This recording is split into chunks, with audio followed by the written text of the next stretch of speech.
Milwaukee Bucks versus Brooklyn Nets. Pangalawang beses na maglalaro si D'Angelo Russell sa Nets mula nang ma-trade. Ngunit bago ang lahat, kung gusto nyo ng original smartwatch sports fitness, mabibili lamang sa halagang $1,499.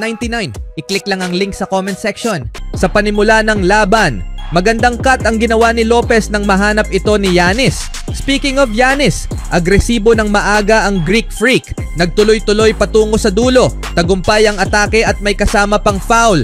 Grabe mga kaibigan, 3 Nets players ang dinaanan. Ngunit Russell nag-set ng easy play patungo kay Claxton na naghatid sa isang madaling basket. Wala ng 6.5 minuto sa unang quarter.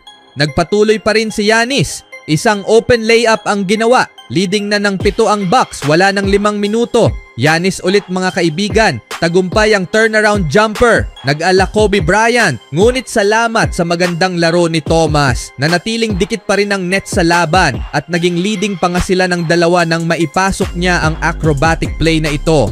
Sa pangalawang quarter, may halong swerte ang play ni Middleton nang maipasok niya ang outbalance shot mula sa dulo. Kahit commentator hindi makapaniwala, ngunit Cam Thomas mainit pa rin. Ngayon naman isang tres sa corner. Johnson na nasa trade rumors. Maaasahan talaga sa labas ng arc. Basket ang attempt. Leading na ng 11 ang Nets. Wala nang 8 minuto sa quarter na ito. D'Angelo Russell ginawa ang trabaho bilang isang point guard. Tagumpay ang atake.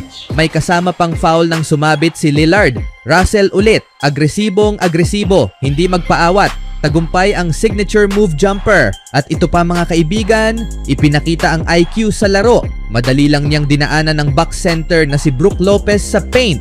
Naghahanap pa ng foul.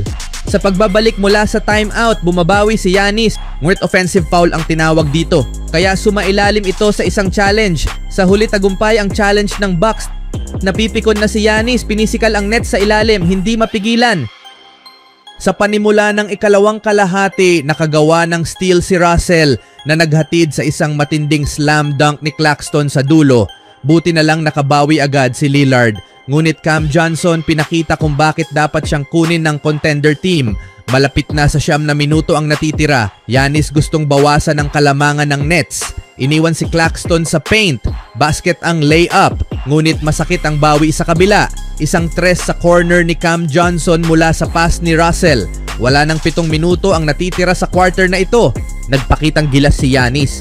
Gumawa ng spin move over Russell at may kasama pang foul. Sumabit na mga kaibigan, pasok pa rin. Pero hindi na naging mahalaga yon dahil isang tres ulit ang ginawa ni Johnson sa corner. Wala nang 6 na minuto sa third quarter. Pinabagsak ni Giannis ang kalaban sa ilalim sa pamamagitan sa isang matinding dunk. Umabot na sa 22 puntos ang kalamangan ng Nets nang magpakawala ulit ng magandang pass si Russell sa ilalim. Malaking bagay talaga si D'Lo sa isang team. Malapit na sa 1 minuto ang natitira sa third.